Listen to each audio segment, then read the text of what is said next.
What would happen if we could affect larger masses of matter? For example, could we influence a magnetic field? A magnetic field, and much more. Some people have done it before, some can do it currently, and we all have the potential. The miracle of the loaves and fishes of Christ and all the so-called miracles are nothing other than manifestations of powerful consciousnesses capable of affecting important masses of matter. So the Kybalian's law of precipitation of mentalism is material. Yes, of course, it is mental as well as physical. The mind is also physical. Ours is encoded in the magnetic field of our body. What happens is that consciousness is beyond the physical, and that is why it can observe and dominate matter, generally influencing it indirectly. Consciousness can dominate the mind because the mind is matter. We use our hands to do things, but we could also do it by mental induction, although we don't know very well how we do it. It seems incredible to me. You are very objective people. Are you taking me for a fool? No, Gabriel, it just happens that there is nothing supernatural but of a divine nature because we are like sleeping gods. When we wake up a little, we can play at being gods, as we do with subparticles. If we become a little more conscious of what we are, we can tell electrons in a deficient circuit to make a bridge and pass through. And they do. Our brain could move mountains if consciousness knew how to use that capacity, or if we remove the idea of it can't be done. I find it hard to believe that you are telling me these things, but I understand. That could also explain how the Great Pyramids were made, by mentally moving those masses of matter. Until now, it seemed to me that this science fiction theory was impossible. It seems to us, too, but we demonstrated in our Let's Play Gods the physical principle and the reality of the phenomenon. Anyway, the pyramids could have been built with some tremendous tools that we do not have today. However, the fact that consciousness affects matter is no longer a theory.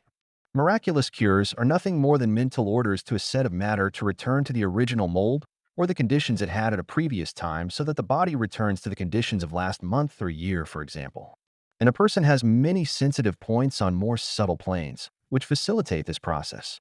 The molecules of the human body, especially those of the bones, retain in their magnetic memory the history of the entire body for many years without it undergoing modifications.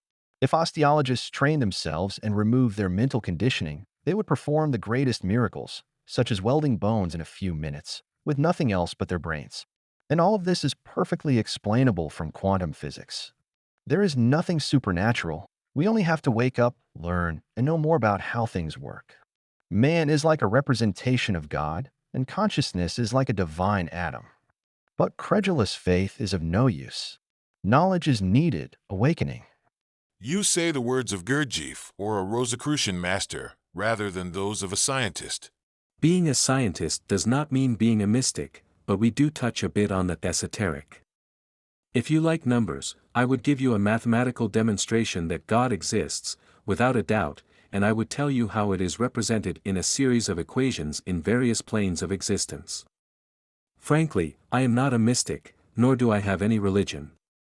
These guys, the physicists, are interested in the pyramid because it accumulates neutrinos, but for me, it is the maximum geometric and mathematical expression of universal perfection. I know that you do not like to mix the pyramids with esoteric matters, but it is inevitable to do so if you want to understand everything about them. If there is a cosmic matrix from which the entire material universe comes, it inevitably has to be pyramidal in shape. If there is not a large one, then it exists in some way in all perfect things. So, science is the best religion when it has ethics and conscience. Without ethics, there is also science, but it is incomplete, harmful, and involutive. What Herminio says explains some of those phenomena that we still do not understand from the strictly functional point of view of physics, but we see them occur there. The pyramidal molecules of water reproduce in the microcosm what the pyramid does in the macrocosm, and that returns a pattern of universal harmony to the body. It seems that when that molecular pattern is regenerated, everything else falls into place. Neutrinos bind to defective atoms, recompose the structures of electrons and protons that other particles have bombarded, agglomerate in spherical pockets, and remain for a time that is quite long for the quantum universe, as if waiting for someone to need them. A few days ago, we detected some of more than a meter in diameter. It must contain quintillions of neutrinos. It formed while we were counting and expanded like a balloon. It covered the chamber, and we could not measure more 1 cubic centimeter. But it continued until it passed all the barriers of the previous statistical counting of the pyramid, that is, more than a cubic meter. Any sick body that gets a pocket of those has to be cured of whatever it is, because those masses are from the point of view of quantum physics, the engine and the origin of all life forms. It is a shame that they are not formed like that at every moment, and we still do not know how to predict their formation. And why was it formed? Don't they form constantly? We still do not know why they are formed or why they are formed sporadically. In very small ones, we have measured production cycles of a few hours, but they vary greatly. The disappearance of your rheumatism has been nothing other than the recomposition of the water in your body, the death of the bacteria, if there were any, and the organic nutrition with trillions of neutrinos. Surfactant water passes better through the synovial membranes, dissolves much more, cleanses the organism, and oxidizes little or not at all, several phenomena at the same time. But neutrinos are responsible for most of the phenomena of organic harmonization and vitality. Without these pockets, although small under normal conditions, could not form the primordial DNA molecules.